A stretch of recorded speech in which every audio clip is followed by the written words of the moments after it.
Assalamualaikum warahmatullahi wabarakatuh. Sahabatku, kalau hati kamu berat, itu tanda kamu terlalu banyak membawa. Ada kata-kata bijak yang mengatakan perjalanan ringan tanpa beban. Hari ini kita jalan dan lepaskan semua beban. Ikuti terus channel ini dan kita akan jalan lagi esok hari.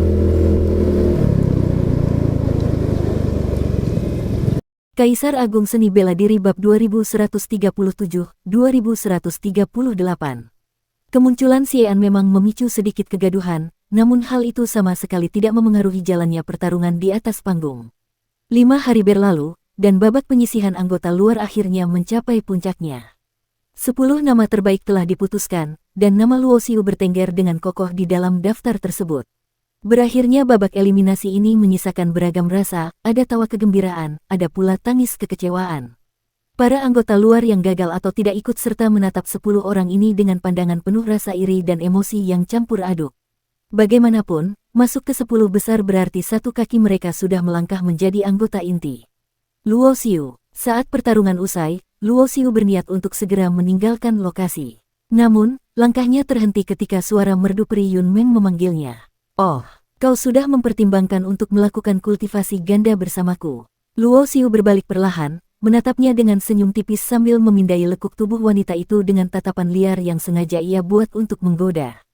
"Jangan bicara sembarangan." Wajah cantik Pri Yun Meng memerah seketika. Meskipun telah berkultivasi selama bertahun-tahun, ia benar-benar awam dalam urusan asmara antara pria dan wanita.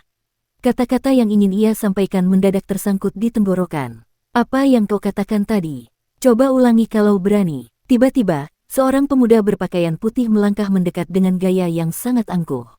Tatapannya pada Luo Xiu penuh dengan kedinginan yang menusuk dan niat membunuh yang nyata. Luo Xiu mengerutkan kening. Seingatnya, ia tidak mengenal orang ini. Jika hanya sekadar tatapan dingin mungkin masih wajar di dunia persaingan, tapi mengapa harus ada niat membunuh? Namun, saat melihat perubahan ekspresi pemuda itu menjadi lembut dan penuh damba ketika menatap Pri Yun Meng, Luo Xiu langsung paham. Rupanya, pemuda ini terbakar api cemburu karena gurauan kultivasi ganda tadi. Luo Xiu malas meladeni drama picisan seperti itu. Jika orang ini benar-benar berani menyerang, ia tidak akan segan untuk memberi pelajaran pahit. Tanpa memedulikan sikap arogan pemuda tersebut maupun berpamitan pada Pri Yun Meng, Luo Xiu menghilang dalam sekejap, meninggalkan area tersebut. Setelah kompetisi anggota luar berakhir, babak final yang sesungguhnya, perebutan peringkat puncak, akan segera dimulai. Luo Xiu tidak ingin membuang waktu sedetik pun. Begitu tiba di kediamannya, ia langsung masuk ke dalam mode kultivasi yang mendalam. Empedu raksasa milik piton emas tanduk hitam melayang di udara. Tubuh asli dan inkarnasinya bekerja sama menyedot esensi kehidupan dan memurnikannya. Perlahan, Luo Xiu memasuki kondisi tanpa diri dan objek, sebuah tingkatan meditasi yang sangat murni. 50 tahun di ruang latihan tingkat atas sebelumnya telah membawanya ke ambang pintu terobosan, namun ia selalu merasa kekurangan satu dorongan terakhir. "Jika fisik dan kultivasiku tidak menembus sekarang, aku terpaksa harus menggunakan zirah Dewa Sura dan hukum Daluo untuk menghadapi ahli ranah tertinggi di final nanti," batin Luo Xiu gelisah. Ia sadar betul risikonya. Kultivator biasa mungkin tidak tahu, tapi para tetua ranah tertinggi yang berpengalaman luas bisa saja mengenali asal-usul zirah Sura dan hukum Daluo. Jika rahasia itu terbongkar, ia akan menjadi incaran semua orang karena memiliki harta karun yang terlalu berharga. Jika fisiknya bisa mencapai tingkat tertinggi dan kultivasinya naik ke tahap akhir ranah Santo, ia yakin bisa bersaing dengan ahli ranah tertinggi tanpa harus membongkar kartu as yang berbahaya tersebut. Kalaupun terpaksa menggunakan hukum Daluo, ia bisa menyamarkannya dengan teknik penyembunyi, sehingga kemungkinan terdeteksi akan sangat kecil. Sayangnya, segalanya bergantung pada satu langkah terakhir yang sangat sulit ditembus itu. Seolah-olah ada sebuah dinding transparan yang sangat tipis namun sangat kokoh menghalangi jalannya menuju kekuatan baru. Apakah kau akan mencoba menggunakan metode yang lebih ekstrim untuk memaksa energi empedu ular itu meledak di dalam tubuhmu demi menghancurkan dinding penghalang tersebut, atau kau akan tetap bersabar menunggu momen alami yang mungkin muncul tepat saat final dimulai nanti? Ibarat mencoba mendorong pintu gerbang yang sangat berat, tenaga kecil tidak akan sanggup menggerakkannya. Apa yang dibutuhkan Luo Xiu saat ini adalah satu sentakan kekuatan liar dan dominan untuk mendobrak pintu tersebut. Esensi kehidupan dari empedu ular memang sangat melimpah, namun kecepatan pemurnian alaminya tidak cukup cepat untuk menghancurkan belenggu yang mengunci potensinya. Setelah merenung sejenak, Luo Xiu memutuskan untuk bertaruh. Ia membalikkan telapak tangannya dan mengeluarkan sebutir pil merah darah yang berkilauan. Inilah pil yang dimurnikan dari daging dan darah piton emas tanduk hitam. Meskipun energi ketuhanan dalam pil ini tidak sebanyak empedu ular, kekuatannya jauh lebih ganas dan liar, jauh lebih cocok untuk digunakan sebagai pendobrak rintangan. Namun, menelan pil darah semacam ini membawa risiko besar. Jika kemauan seseorang tidak cukup teguh, ia akan terseret oleh sisa kehendak binatang buas tersebut, jatuh ke dalam penyimpangan iblis, dan hancur lebur. Bahkan jika mentalnya sanggup bertahan, fisik yang lemah akan meledak karena tak mampu menampung luapan energinya. Awalnya, Luo Xiu berencana menunggu hingga fisiknya mencapai tingkat tertinggi barulah ia mengonsumsi pil ini. Tapi sekarang, ia sudah tidak sabar lagi. Berhasil atau gagal, ditentukan sekarang. Begitu Luo Xiu mengambil keputusan, ia tidak akan ragu-ragu lagi. Ia melemparkan pil darah itu ke dalam mulutnya. Pil itu langsung mencair, dan seketika energi dahsyat yang liar mengamuk di dalam tubuhnya. Srit, butiran darah mulai merembes keluar dari pori-pori kulit Luo Xiu. Tubuhnya saat ini menahan tekanan yang luar biasa besar, bagaikan balon yang ditiup hingga batas maksimal dan bisa meledak kapan saja. Seiring berjalannya waktu, retakan-retakan merah darah muncul di sekujur tubuhnya, membuat wajahnya tampak mengerikan seolah dipenuhi kelabang berdarah. Namun, Luo Xiu mengabaikan rasa sakit itu. Ia memacu seluruh kekuatan tekniknya untuk memurnikan energi tersebut, sekaligus mengarahkan aliran liar itu untuk menghantam belenggu yang membatasi dirinya. Boom! Saat belenggu itu hancur berkeping-keping, sensasi seperti disiram air suci dari puncak kepala mengalir ke seluruh jiwa, memberikan rasa nyaman yang luar biasa. Tanpa disadari, waktu terus berjalan. Tubuh Luo Xiu yang tadinya penuh retakan mulai pulih dengan kecepatan yang kasat mata, dan dalam sekejap kembali mulus seperti sedia kala. Ketika ia membuka mata, sebuah tekanan dao yang hanya dimiliki oleh para ahli ranah tertinggi memancar keluar dari tubuhnya. Fluktuasi ini bukanlah dari basis energi, melainkan murni sebuah tekanan kewibawaan fisik. Tubuhnya akhirnya menembus batas dan melangkah ke tingkat tertinggi, sementara basis kultivasinya juga berhasil merangsek naik dari tahap menengah ke tahap akhir ranah santo, persis seperti yang ia harapkan. Sebelum ini, saat menggunakan zirah Dewa Sura untuk meningkatkan kultivasi ke ranah santo tingkat puncak, ia sudah bisa bersaing dengan ranah tertinggi, namun saat itu pemahaman daunnya belum mencapai level tersebut. Kini, meski kultivasinya hanya tahap akhir ranah santo, yang secara teknis di bawah ranah santo tingkat puncak, namun terobosan pemahaman dao serta fisik tingkat tertinggi telah menutupi celah tersebut. Bahkan melampauinya. Dengan kata lain, Luo Xiu yang sekarang jauh lebih kuat dibandingkan saat ia mengenakan zirah Dewa Sura di masa lalu. Kini, ia memiliki keyakinan penuh untuk menyapu bersih lawan-lawannya di turnamen duel. Bagaimanakah ekspresi Gongmen King dan para anggota inti lainnya saat menyadari bahwa semut yang mereka remehkan ini telah berubah menjadi naga yang siap mencabik mereka? Keberhasilan melakukan terobosan tentu menjadi hal yang membahagiakan bagi Luo Xiu.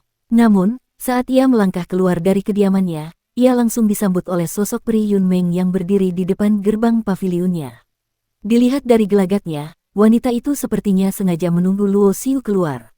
Hal ini mengingatkan Luo Xiu pada kejadian setelah duel sebelumnya, di mana Yun Meng sempat memanggilnya untuk membicarakan sesuatu, namun pembicaraan itu terganggu oleh kemunculan pemuda berbaju putih yang angkuh. Kini, pemuda berbaju putih itu kembali berdiri di samping peri Yun Meng. Dari sorot mata Yun Meng, Luo Xiu bisa menangkap gurat ketidakberdayaan sekaligus rasa jijik yang tersirat. Luo Xiu hanya bisa tertawa dalam hati, rupanya ini adalah kasus klasik di mana sang pria mengejar dengan penuh gairah, namun sang wanita sama sekali tidak menaruh hati. Ada sesuatu yang ingin kubicarakan secara pribadi dengan Luo Xiu. Xie-an, bisakah kau menyingkir sebentar? Ujar peri Yun Meng saat melihat Luo Xiu muncul. Yun Meng, bicaramu itu terlalu sungkan, bukan? Wajah pemuda berbaju putih itu rupanya tidak setebal biasanya. Ia mengabaikan sikap dingin Yun Meng yang mencoba menjaga jarak, dan saat tatapannya beralih pada Luo Xiu, niat membunuh kembali berkilat di matanya. Aku pernah mendengar tentangmu, seorang anggota luar dengan bakat yang lumayan. Mungkin di masa depan kau punya kesempatan menjadi anggota inti, tapi itu baru sebatas kesempatan. Saat ini, di hadapanku, kau bukan apa-apa. Kau paham, ujar Xie-an dengan nada angkuh, memandang rendah Luo Xiu. Luo Xiu tersenyum sinis. Dulu di panggung duel, bahkan Bu Lin Jian yang berada di ranah santo tingkat puncak saja bukan tandingannya. Kini, orang di hadapannya yang berada di level yang sama berani membual besar di depannya. Enyah. Seketika, senyum di wajah Luo Xiu menghilang tanpa bekas, digantikan oleh niat membunuh yang sangat dingin dan tajam, yang langsung menghantam pemuda berbaju putih itu tanpa ampun. Klan Sura memiliki hukum Sura yang khusus melatih jalan pembantaian. Meski Luo Xiu tidak secara spesifik mempelajari hukum Sura, ia pernah memahami misteri dari jalan pembantaian tersebut, sehingga secara alami ia mampu memadatkan niat membunuh yang luar biasa kuat. Dalam sekejap, Xie An merasa seolah-olah ia dilemparkan ke dalam lautan darah dan gunung mayat.